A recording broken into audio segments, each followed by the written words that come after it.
So to introduce you to WALGA, I'd like to introduce you to Tony Brown. Tony Brown's had an illustrious career in local government. He's actually leaving WALGA after 19 years very shortly. We're going to miss him dearly, but we're just so fond of Tony and his knowledge and understanding of local government, and he's going to share a bit of that with you. Thank you, Andrew, and good morning, everyone. It's great to see you all today. This is an important process that we're embarking on in respect to our preferred supplier program. What I did want to start with, we always like to start with a snapshot of the local government sector in WA, and what you see on the screen shows that local government is a substantial industry in the WA economy. 139 local governments, over 1,100 elected members representing their communities throughout the state, which also includes Cocos, Keeling Islands and Christmas Islands. Importantly, local government sector employs over 25,000 people, so a big employer, and it's the second biggest public sector employer in the state. Also contributes significantly to the economy through $4.9 billion of annual operating expenditure and managing $52 billion in assets. And also bearing in mind that local government's original formation were roads boards, it's significant to this day that local governments continue to manage the vast majority of the state's road network, with 87% of public roads under the care, control and management of local government. We just go to the next slide. Just wanted to give you a bit of information on WALGA, and as you see on the screen there, WALGA is an independent member-based not-for-profit organisation. We represent all 139 local governments in WA. We use our influence, support and expertise to deliver better outcomes for local governments and their communities. WALGA does this through advocacy to all levels of government on behalf of its member local governments, provides expert advice and services and support to local governments. And one of our key services is our preferred supplier program. WALGA's vision is for an agile and inclusive local governments, enhancing community wellbeing and enabling economic prosperity. This next slide just shows you a little bit of outline of how WALGA is structured. We have our Chief Executive Officer who has a number of our internal areas reporting to the CEO. We also have 4 portfolios: advocacy, which is our marketing, communication, media and events area; our infrastructure area, which is all about roads and road safety and transport; our member services area, and the commercial services that you see on the screen mainly relate to our preferred supplier program, but we also offer governance and procurement advice, employee relations. We're a registered training organisation as well. And then we have a substantial area of policy where we cover economics, environment and waste, planning and building, and resilient communities and any community development type area. So that's how we're structured up, and it's a very brief overview of how WALGA is. And I'll hand back to Andrew. Any questions on how WALGA, anything about WALGA that you'd like to know before I hand you back to Andrew? Cool, thank you.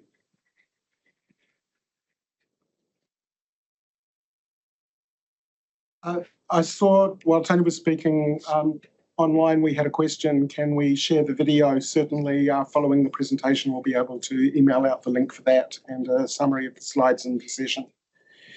So WALGA has been on a RAP journey for a number of years. We've been operating with a Reflect RAP, and significant work has been placed into the development of the Innovate RAP. We've just adopted a new strategic plan. It's a key focus point within that plan. And as part of that, the WALGA Preferred Supplier Program is very specifically referenced as an enabler and is one of the steps that we can take to not only enhance the capacity of WALGA, but all of WALGA's members, and every local government in the state of Western Australia is a member of WALGA, and there's very, very strong economic development and regional capability in particular that's built into that program. Actually, before coming to the briefing this morning and before seeing the tender, can I just have a show of hands or nod of heads? How many people in the room have heard of the WALGA Preferred Supplier Program or have had understanding and dealings with it before? A few. Okay, but there's a few people probably coming in from the start. So we'll just briefly cover. The Preferred Supplier Program is a group of pre-qualified contracts. We have a supplier base of around about 1,300 companies. Many of them operate on multiple panels and multiple categories.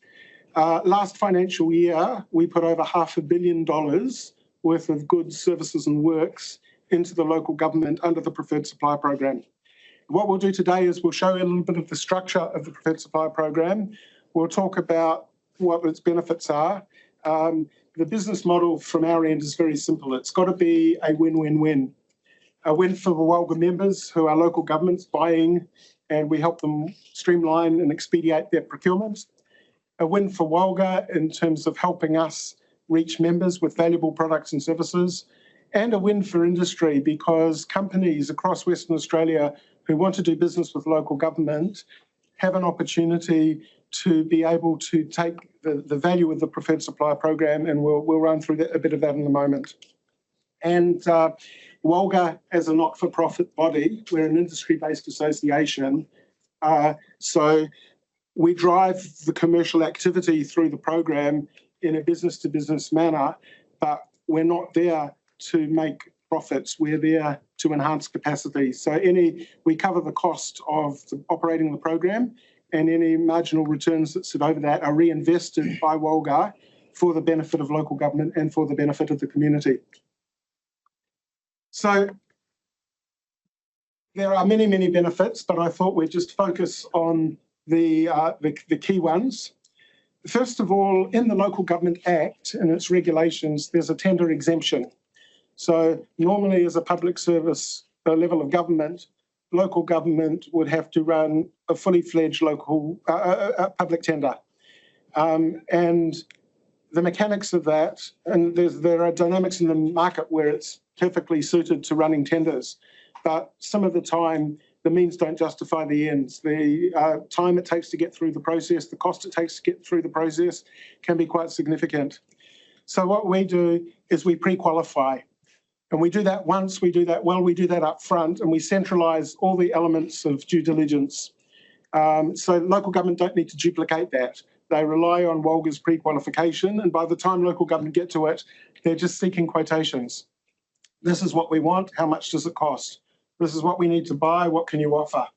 And 60–70% of that tender, which might be providing licenses and registrations and insurances and financial guarantees and everything else, that's all been taken care of. And WALGA centrally maintains that.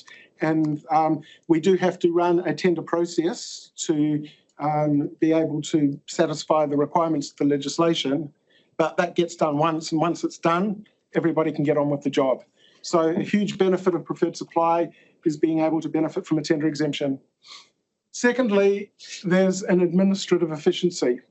So it can take 3 months or longer to get through a tender process and in the public domain. And not only from local government's end in terms of not having to shuffle all that paper, but from your end as well. Quite often we have suppliers come to us and say, look, we normally wouldn't bid for a job because it's going to take us 3 or 4 days worth of time to construct a bid. And that's just not worth tendering for because we don't feel we're really competitive in a particular space. But in actual fact, if it's just a quotation response and it's only going to take 20–30 minutes of my time, that's different. I'm going to stick my hand up, I'm going to bid for that business. So it gives more opportunity there to the market, and it helps evolve the market.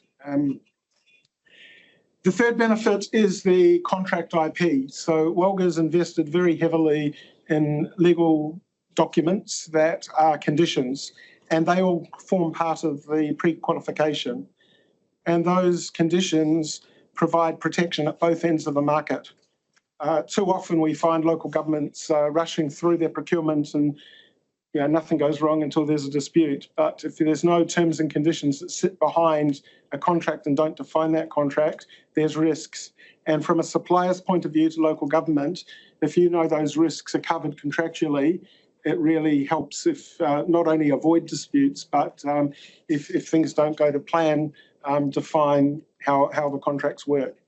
And there's flexibility within those templates. So although they cover the general elements of a contract that you would expect, if there are things that need to be changed up, if there are clauses that needed to be switched on or switched off, or particular extra clauses that contract might be silent on, we've got a mechanism to be able to customise that contract to meet your requirements and meet mutual agreement, which is really important because neither a local government or a supplier is obliged to enter preferred supplier contract until they're satisfied with those terms.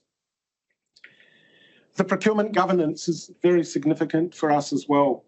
In essence, that might be a separation of duties, that the people doing the procurement are separate from the people that have pre-qualified suppliers. So the conflicts of interest that might arise through relationships, dare I say nepotism, it removes an element of incidents relating to procurement governance risks. One of the strong benefits of preferred supply is a technology platform called Vendor Panel. We sometimes brand it as eQuotes, and that's a quotation portal. So as a preferred supplier of WALGA, we will load into our system your corporate profile and all the documents associated with your offer to local government, who you are, what you do, what you've got available. And that's available to the local government users of that system in a commercial and confidence environment. And they can use that system to record quotes. It provides an audit trail on the quotation process, so it removes any conjecture over who said what. There's a record there of the quotation process. It's also simple in terms of being able to focus the bid and remove a lot of generic stuff, which enables local government to be able to compare apples with apples when they're evaluating their quotations. And finally, we run a spend analytics platform. We send all of our preferred suppliers at the end of every quarter. We run a reporting process. We collect information. We aggregate that information, but we'll send to all our preferred suppliers a report, and they'll be able to see what local government's spending. It doesn't identify companies that they're spending with, but in terms of market share, how much of the panel's business did my particular company get, what was the geographic composition, so on and so forth. We can look into that volume of business and see trends. We can see opportunities that might sit within that. So a number of benefits for being a WALGA preferred supplier.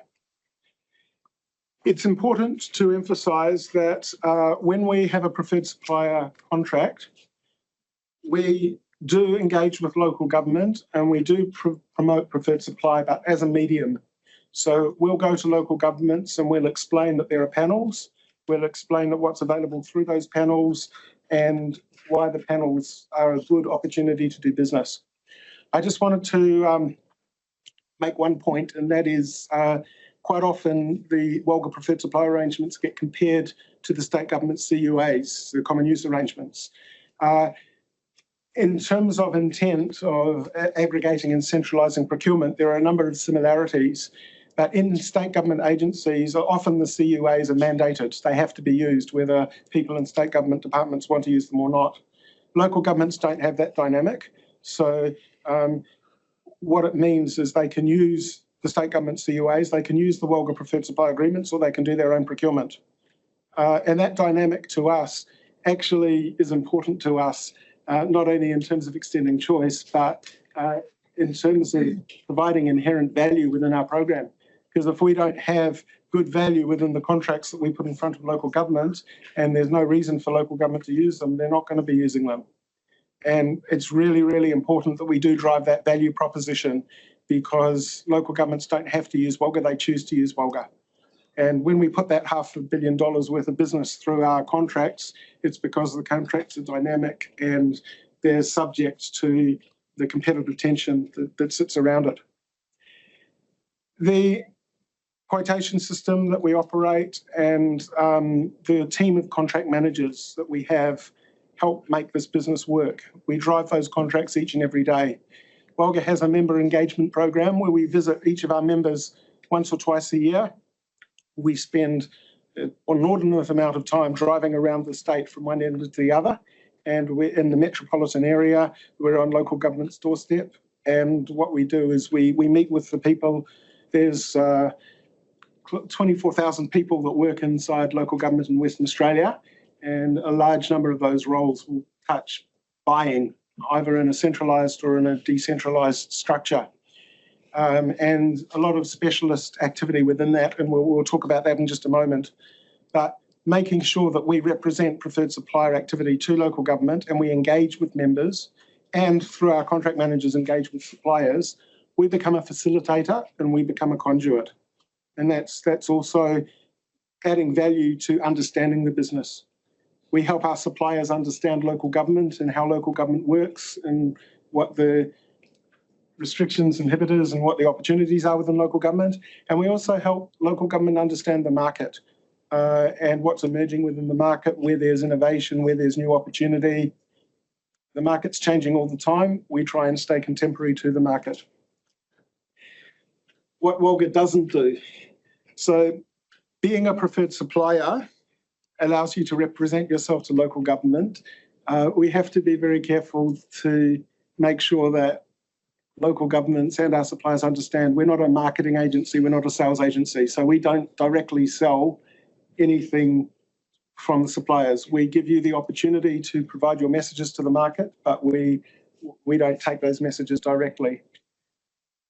And the preferencing of suppliers. So there are a lot of opportunities that arise during the year. Some of them might be sponsorship related, some of them might be advertising related. We run an annual trade convention at our convention, and we make that space available. We try to do so as much as we can on an equitable basis, but with a supplier base of 1,300 companies, we have to exercise discretion.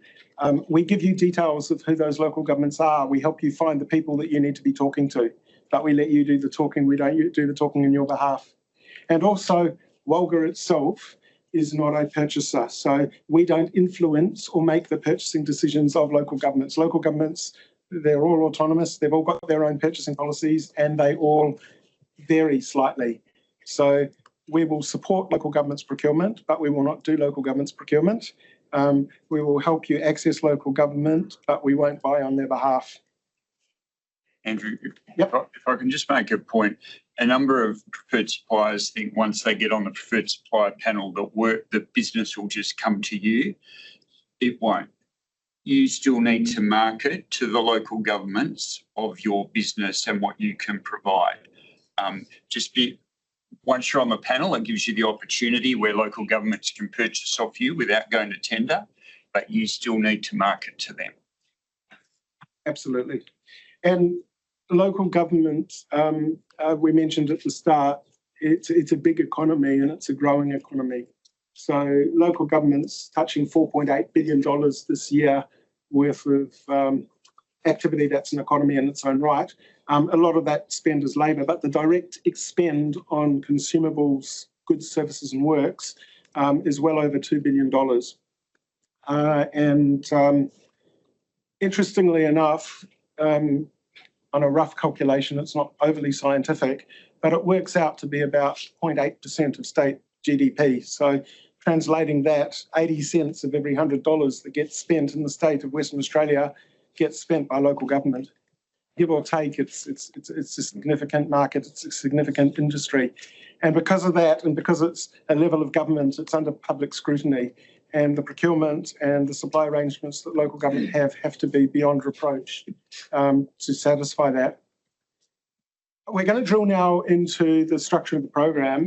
We've got these 12 panels, Before I run through the panels, and just drawing on the previous point, 20% of local government spend is directly on road and road construction and roads infrastructure, and 15% is on waste and waste management services.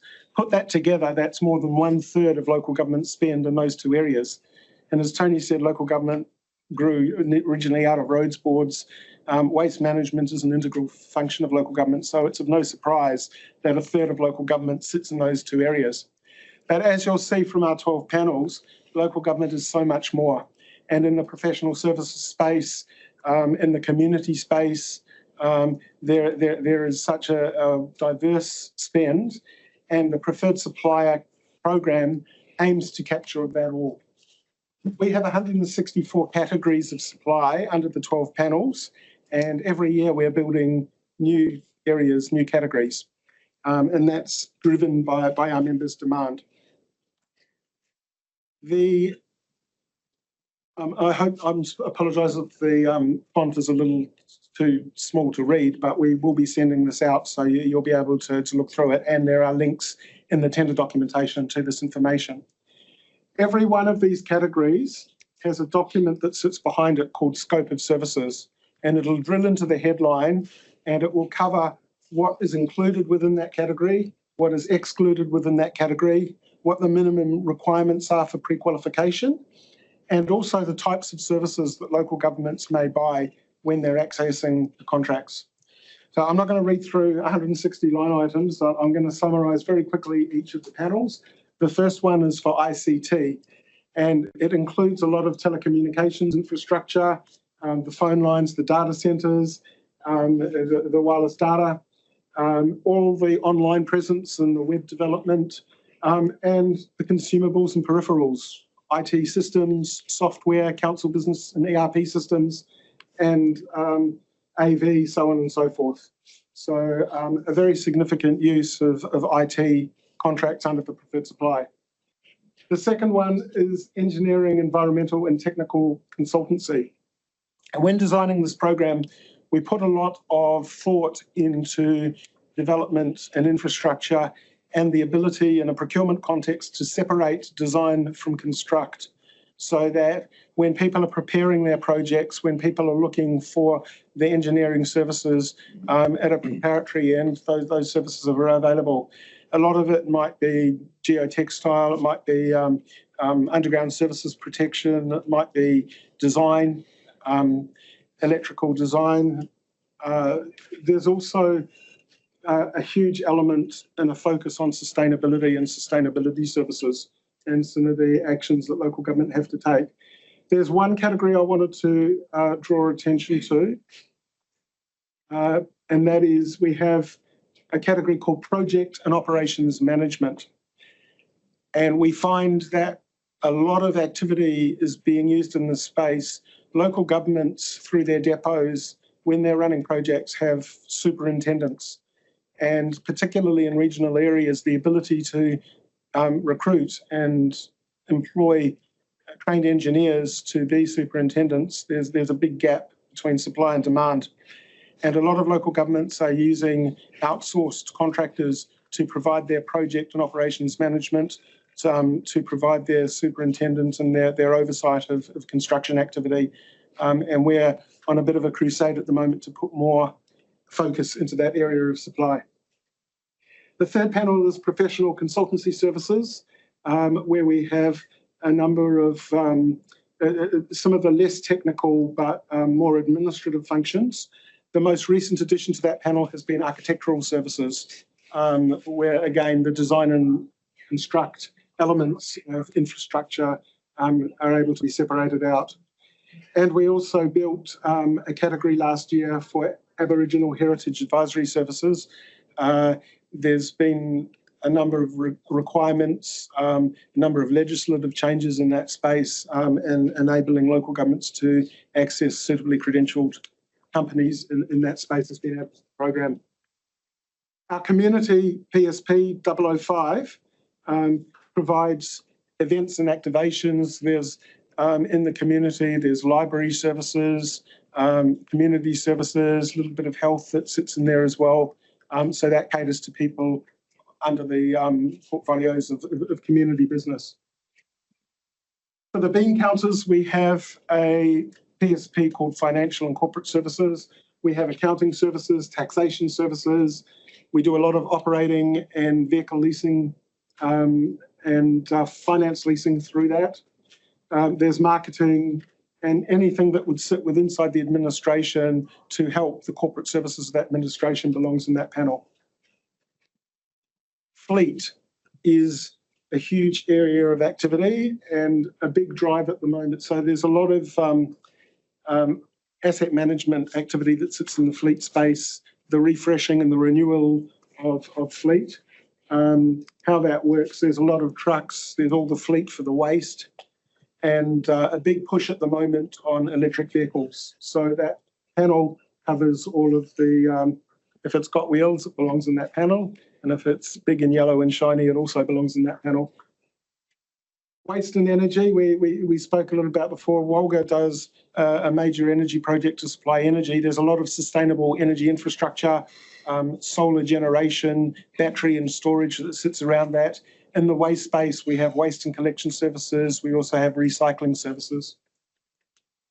Workplace goods and services, it sits alongside corporate and it helps us keep the buildings operable. All the stationery, all the janitorial, the building management, the security, it all sits in that space, and a lot of PPE in there as well, which I know a few companies part of this process have supply offers available in that space. Almost there, the roads and infrastructure, so we spoke earlier, drainage, crack sealing, road construction, demolition, verge clearance, it's all in there. And the supply of raw materials, road base and sub base. And rounding that off, parks and gardens, we've got mowing services, tree services. You go to any park anywhere in Western Australia, that park needs to be maintained. There's water infrastructure that sits within those parks, a lot of tree pruning, a lot of garden maintenance activity. Temporary labour, one of our more widely used contracts, and we've got categories in there for the various specialisations that sit within local government. There's significant use of that to flow through peak demand. So, for example, local government might be having festivals and events and need casual staff. And then there's when people are away or people leave and need to fill the void, temporary labour available to the sector. And finally, construction and built environment, where the biggest area of activity in that space at the moment is prefabricated and modular housing. There's been a lot of land unlocked, and there's a big push to increase the housing supply across the state. And we find that using a combination of their own funds and a combination of grant funds, local government are spending a lot on temporary housing. So that's a snapshot of the Preferred Supplier Program. When you fill out your tender, you get to nominate. So you're able to look through all of those categories and say, do I or do I not, can I or can I not provide services in any one of those categories? And if you can, you're able to apply for those particular categories. And as I say, we give you the definitions. So if you're not quite sure, you can drill in, have a look, find out, and see whether you've got the capacity. And that gets evidenced and demonstrated through the process, and we're away laughing. So the purpose of the tender that we're calling, and we've invited you to the briefing for this morning, there's been a big push by our members to enhance the presence of Aboriginal business within the Preferred Supplier Program. We do have a number of valued Aboriginal businesses on the program already, but similar to other levels of government, local governments are looking at their procurement policies and they're looking at their community and social objectives, and they're looking at the opportunity to direct more business to the Aboriginal business sector. And in order to help that process along and in order to enhance the offer that's available through the WALGA program, we're running this special tender in order to be able to give you the opportunity to leapfrog effectively the regular processes and become a WALGA Preferred Supplier. We're going to, at the end of this process, work out whether we're meeting those objectives, whether it's working or not, and do a bit of a review, whether this is semi-regular. It's already built into our regular business processes through member endorsement. Local governments are coming to WALGA each and every day asking us to put particular companies on the Preferred Supply Program. We run that in a twice yearly process at the moment to try and get through the workflow. But given the priority of this initiative, we wanted to do something above and beyond. Referring to the tender itself, it's in 3 parts. There are compliance criteria, and that's the regular due diligence. And there's about 15 or 16 questions where we just collect a bit of information, your ABNs, the financial credentials, the insurance credentials, licenses, registration, so on and so forth. And we do that so that we not only comply with the requirements of the legislation, but we centralise that information so it doesn't need to be duplicated. We have a pricing section within the document where, if it's possible to pre-qualify, in other words, if you've got rates cards, we can take those rates cards and represent them to our members. And those rates cards can be varied on applications. So sometimes, I'll jump on in. Oh, just a quick one. With the rates cards and that, is it possible to apply for all areas but only do major projects, say in South Gascoyne area, if you're mainly in the metropolitan area, but you can also service country areas as well? Absolutely. So we trying to put everything in a one-size-fits-all model, it's just impossible. And is that the same with travel reimbursements as well? To an extent. At the end of the day, you've got a business model, and we want to, where we can, accommodate that business model. So one of the big issues that always arises is mobilisation. Companies in a particular region, so they'll have rates and they know what their costs are. So they can give rates on consumables, they can give standard rates, but within a particular geographic region, if there are extra costs that need to be put on for mobilisation, so if that price schedule is marked, it's for a particular region, it's got parameters around it, anything that sits outside of those parameters will need to be separately quoted. So we can factor that into the tender. Factor that in and we pass it through. The quotation process is generic to the market at the time of the point of quotation. So pre-qualified rates are not contracted rates. What we do is we ask you to use that rates card as a basis or a price methodology, a price basis to construct your bid. So if you've got hourly labour rates and somebody comes to you for a quote and you'll know you've got a certain number of hours for a certain particular person or function, you can cost that into your bid, but we know what those hourly rates are. We don't know how many hours there will be. That's subject to the quotation. Similarly, the CPIs, some companies come to us and say, right, we know what our CPI is going to be for the next 1, 2, 3 years. We're happy to lock that in. Others will say, no, it's subject to annual review. This is what we've got to the end of the financial year. And after that, contract managers can run a variation and update that pre-qualified pricing. And in many cases, it's how long is a piece of string. We don't know what that pricing is going to be, so it will only be pricing on applications. So architectural and construction bids, we can't pre-qualify pricing on that. But for a box of widgets or for a commodity or even professional services, we can identify and pass through rates where that information is available, and it's going to help local government understand who you are and what you do. So the key word is pre-qualification. Those rates are there as a basis on which to construct a quote. I'll come back to more questions maybe later. Maddie, did you have a question? Or? Okay. Qualitative criteria. This section of the document is where we ask you to evidence your credentials and capabilities. So we come to you and say we want to understand who you are, what you do, how you satisfy the scope of services, and what it is you've got to offer local government. I'm going to come back to that in just a moment. Responding to the tender, you'll have received the registration link. You go into the system, we use 360, it used to be called APET, the system where you go through, you register, And once you're in that system, you can jump in and out of the system, save your bid, and work through it until you're ready to submit. You will find in that system a number of templates and a number of links to the information that you need to fill it out. And there's a Q&A facility within inside the system. So if you're not sure, you can always contact us to check.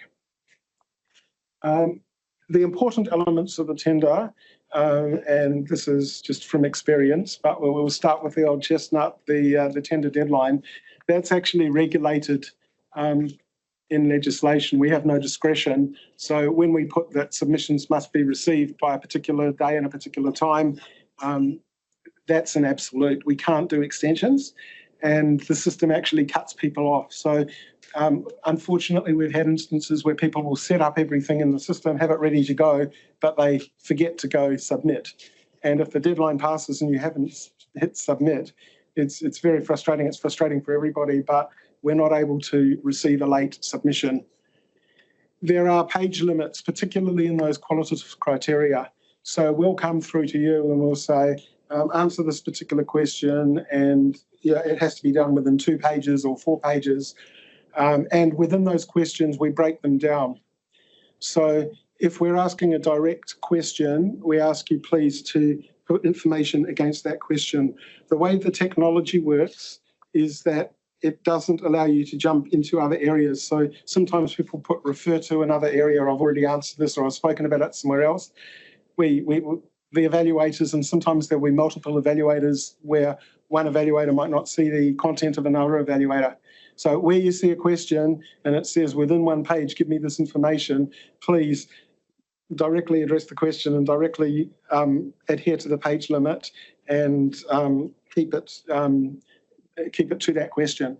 Another thing that quite frequently happens is that tenderers will write a 30, 40-page document, upload the document into every question, and it'll just say, refer to the document, refer to the document. The system doesn't allow us to do that. So people that will upload a single document with all the information, unfortunately, the tender's not compliant. The systems and evaluations can't cope with it, and we're not able to successfully recommend a tender. And the final point there is that you need to assume, even if you're known in the market, that somebody evaluating your tender doesn't have knowledge or insight beyond the tender itself. Now, it shouldn't take more than maybe an hour or 2 at the very most to respond to the WALGA tender. You're not bidding for a particular project. You're not bidding for a transaction. You're bidding for a pre-qualification. So WALGA's job is to assess the capabilities, the credentials, your capacity, knowledge and understanding of local government. And we try as much as possible to take the subjectivity out of that. But the real question that the preferred supplier tender is asking is, do you know and understand local government, and are you capable of being able to service local government? And if you can evidence that through your submission, we can pre-qualify you. So we recommend at the end of the tender process, yes, we've ticked the compliance boxes, we've understood the information that's been received, we can recommend. If you're unsuccessful and for whatever reason the information wasn't enough, we'll have a conversation with you afterwards. We'll have a debrief. And if it's something that's minor or procedural, we can invite you potentially into the next process. If it's something that really is a lack of alignment between the requirements of a category and the response, we'll be able to talk through that as well.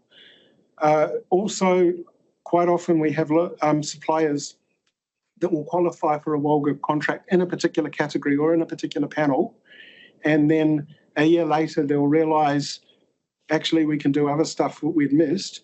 We have what's called an extra category appointment process where we don't repeat the whole tender, but we can invite you into the qualitative section to demonstrate your capabilities against the scope and expand your pre-qualification into additional categories if you're, for example, diversifying your business and starting in a new category area.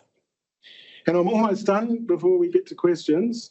So if you've been recommended to the process, we will contact you and say thank you and congratulations, and we'll send a contract and we'll work through a contracting process. When that contracting's signed, you'll receive a number of things. You'll receive activation within the vendor panel system to create a profile and put your information in there. And think of that as a shop window where you can put the information about your business that local government would like to know or need to access. We provide you, you'll see at the bottom right there, the preferred supplier tick. So as an endorsed preferred supplier on your marketing collateral and on your information, you can promote yourself as a WALGA preferred supplier, as a company that's been pre-qualified. We'll introduce you to a contract manager who will be a day-to-day point of contact for you. In terms of reaching the market and understanding the market, and in terms of being able to drive the panel, we have resources dedicated to that purpose. We have a number of newsletters, communication mediums. I mentioned before our trade exhibit. Another thing we do with inside WALGA, we have a team of economists, and they put out a quarterly economic briefing. We have what's called the Local Government Cost Index. So we run our own version of CPI that is specific to local government, where we look at the economic parameters around what sits inside the local government economy and how that may vary or differ from the broader economy from within it sits. So the tender that's out at the moment will close at 2 p.m. on the 14th of October. It'll, at our estimate, take about 4 to 6 weeks for the evaluation to progress, depending on the number of submissions, but we do have a team of people that sit behind that. And we are aiming to have everything contracted and ready to go for December this year.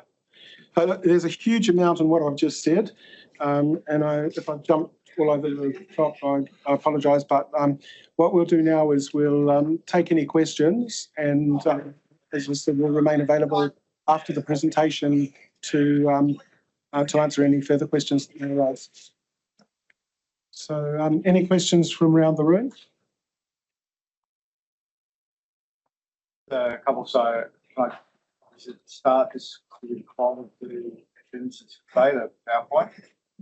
Yes. Sorry. Yep. And in terms of the slide, you talked about obligations of equitability to the panel. Yep. Could you elaborate a little bit further on how that's actually delivered or managed? So on a number of levels, and thank you, you've just reminded me of another point which I didn't cover off. Equitability means that when we represent you through the system, we don't run algorithms or provide any preferential treatment one supplier to another. So local governments will be using that system and asking for a quotation, and that quotation might go out to multinationals, it might go out to small to medium enterprise, it might go out to sole traders. Local government itself is making their buying decision, but it doesn't matter whether you're small, medium or big business, you've got equal opportunity for local government to select you, bring you into that quotation process, consider what value you have to offer.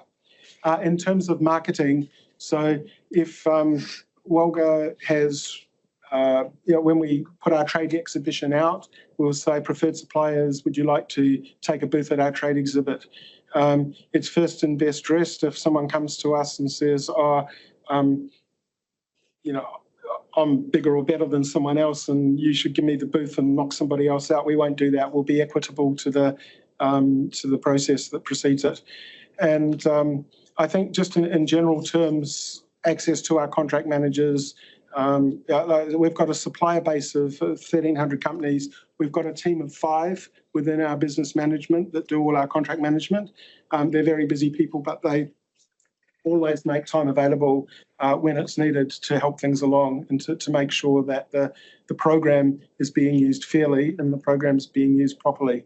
So, local governments obviously have their own obligations, their own codes of conduct and purchasing policy, so on and so forth. We're not policemen, but we're there to ensure fairness and equitability within the program. Does that answer your question? Sort of, that describes the WALGA application of equitability to the process. Mm-hmm. Perhaps my question was more about the outcomes, and in terms of your reports, perhaps the analytics, at least at the federal level. So take my question away from WALGA, but at a federal level, there are questions about the equitability of panels that are established and how that work is distributed equitably. So my question is probably more about some of the outcomes rather than the process of equitability of the panel. So we have to defer to each local government with their own operations as to what their drivers and metrics are within their own reporting analysis. We help them understand that dynamic. So we provide information, they can see who they're buying from and what the distribution is. But we have to very clearly distinguish our role and stay in our lane, as it were, in terms of providing the medium and not providing the purchasing. What we do have is a number of industry stakeholders and quite a few at the state and federal level that are promoting thresholds, targets, not only in the Aboriginal space and the sustainability space, right across social procurement. And the Preferred Supplier Program is a valuable source of information that will help feed into that.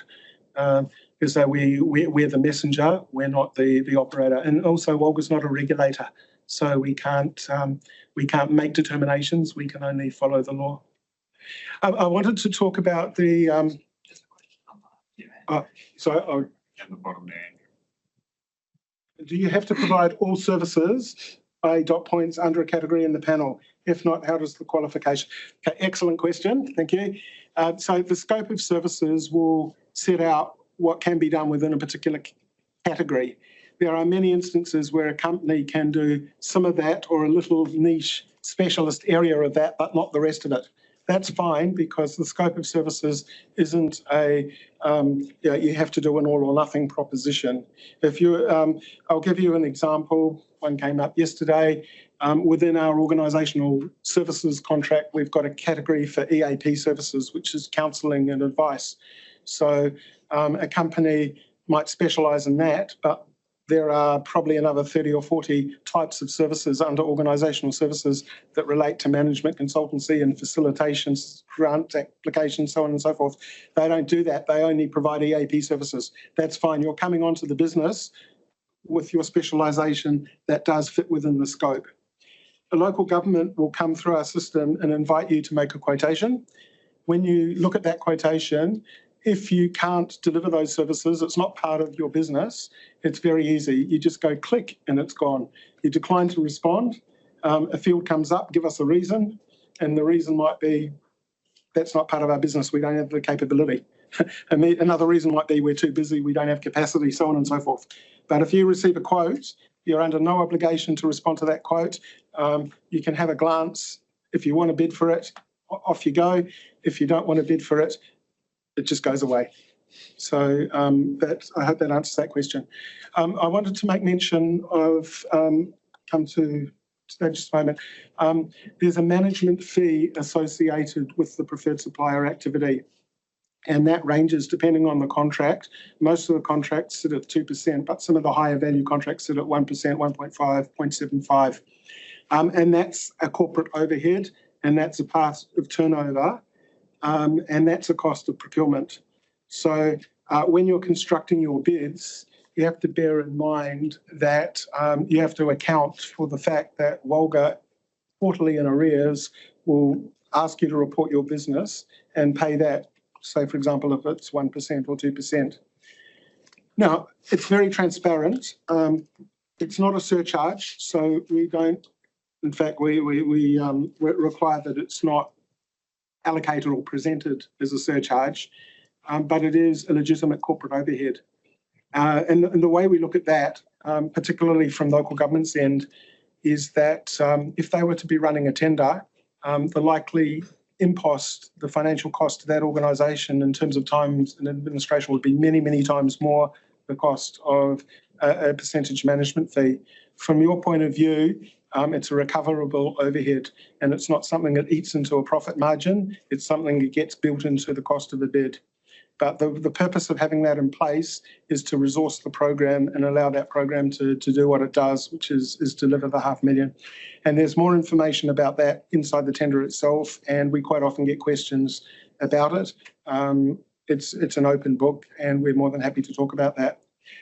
There's a question there. The advertising category isn't included as an option. Will this be opened up? We do have within our finance and corporate a category for marketing services. And that will deal with, for example, style guiding, branding, the preparation of marketing content. There's one element that isn't available through the preferred supply, and that's booking and production. And the reason we've streamed that outside of the preferred supply is we sign a master media arrangement with the advertising agency, and it's based on whole of sector spend.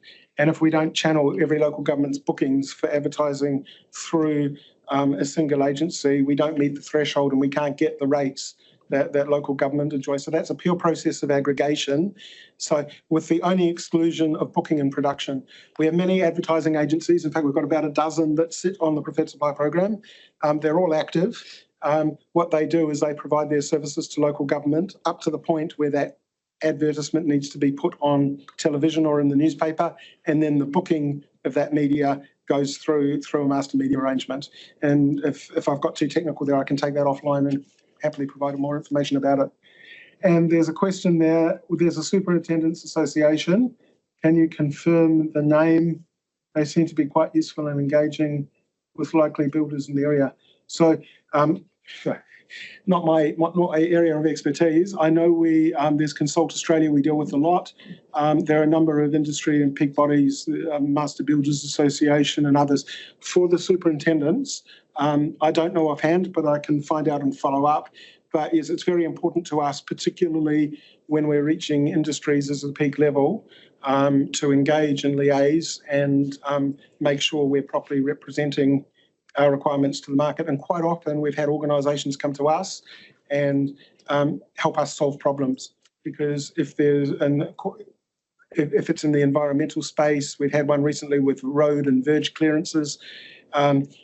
If both local government and the market are not doing things exactly the way they should, or there's a better way, and we can help raise awareness of that, or we can help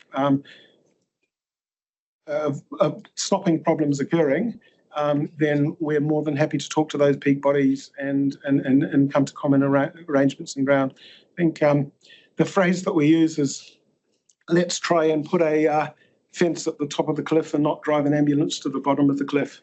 So if we've got a scope problem, or we've got a compliance issue and local governments are at risk, we can look at our scope, we can tighten up that scope to remove a practice which isn't accepted within the market or isn't appropriate to the market, and that may stop problems from occurring. So yeah, I'll take that one offline. Any last calls for questions? The advertising agencies sit within the marketing services category, and that's under PSP 004. Okay, well, once again, there's a lot of information in that. Thank you very much for coming along this morning. I hope it's been helpful and informative. We do welcome everybody's bid into the process. We look forward to doing our hard work at the other end of receiving the tender responses.